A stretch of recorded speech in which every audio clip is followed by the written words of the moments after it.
Here are 5 steps to catch up your investing if you feel behind. Before increasing your investment contributions, it's important to understand how your investments fit into your overall well-being. Here are my 5 key steps based on the acronym CRUSH to reevaluate your investing strategy. These helped me become a debt-free millionaire in my 30s. The letter C in CRUSH stands for Curate Your Accounts.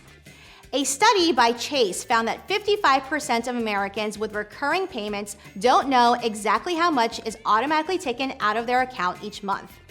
Here are some scenarios that I see most often with my financial education students that can help you curate your accounts. You can consolidate investment accounts such as old 401ks into one individual retirement account. You can roll over your old 401k into your current 401k for simplicity. You can also review the expense ratios and fees of your investment accounts. You can close brokerage accounts if you're not fully maximizing tax advantage accounts to their IRS limits. And we can look for forgotten investment accounts. I also commonly see students using brokerage accounts to invest in the same things they could do within an account like a Roth IRA and save more on taxes. So by curating accounts down to the ones you can increase your focus on, it becomes less overwhelming to grow the amount of money to invest. Now the R in CRUSH is to reverse into your financial independence number. The FIRE movement can help you clarify how much you need to invest and provide tangible steps to move forward, even if it's a little at a time. Your FIRE number is calculated based on 2 retirement strategies used by traditional financial planners, the 25X rule and the 4% rule. When my students first calculate this number, they can get overwhelmed because it's likely in the millions if you are living even a modest lifestyle in the United States. The goal of FIRE is to have 25 times your annual expenses in investments, where you only withdraw 4% of the total each year. While you take out your living expenses, the investments are also replenishing that money through compound interest or growing in value with your dividends. The point of the number is not to discourage you. It is to help give you a general direction of how aggressive you want to be with your approach and to identify the gap you need to fill between where you are now and where you want to aim. The U in CRUSH is to understand your net worth. I taught thousands of students since starting my financial education company in 2020, and the vast majority could not answer this question. What is your net worth? Your net worth is calculated by taking the monetary value of everything that you own and subtracting out the monetary value of everything that you owe.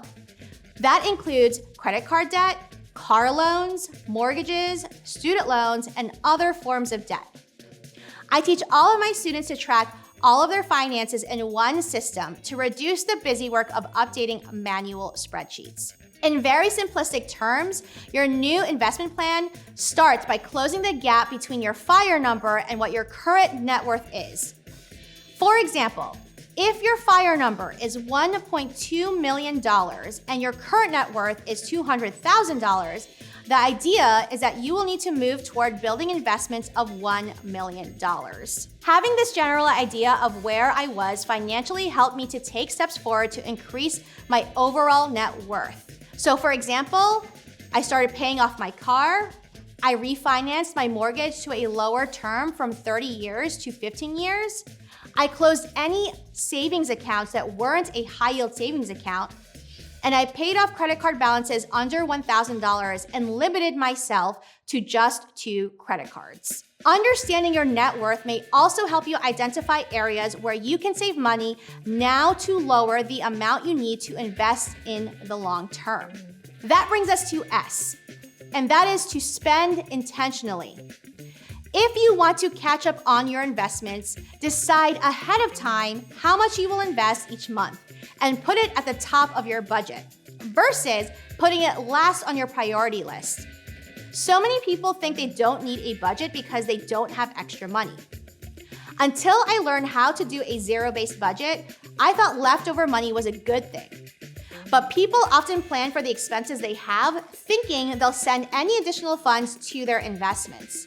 The intention is great, But when you take that approach, you usually get to the end of the month without any funds left over. Getting on a consistent budget every month helped me and my husband free up more cash flow to maximize our contributions annually. We now contribute more than $50,000 a year to our retirement when we were contributing closer to $6,000 before budgeting. So rather than waiting for possible leftovers, allocate all of the money you have coming in, including the amount you want to invest before the month even begins. If you're doing your budget correctly, you should have no leftover money in your plan, with every dollar being allocated to an intentional line item. And the last letter, H, is to heal your money wounds.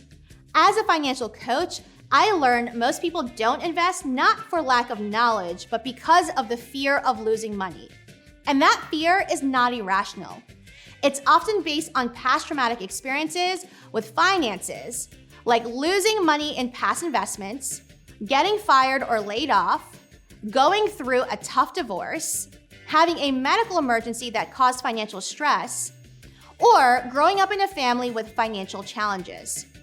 I grew up in a household where money was always a cause of arguments, and truthfully, my family never taught me how to invest.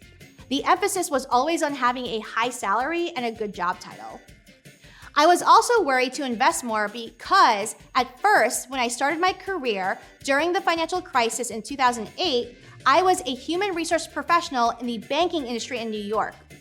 So I saw firsthand how people lost their sense of financial security. I started going to therapy consistently each month at the same time I started my financial journey.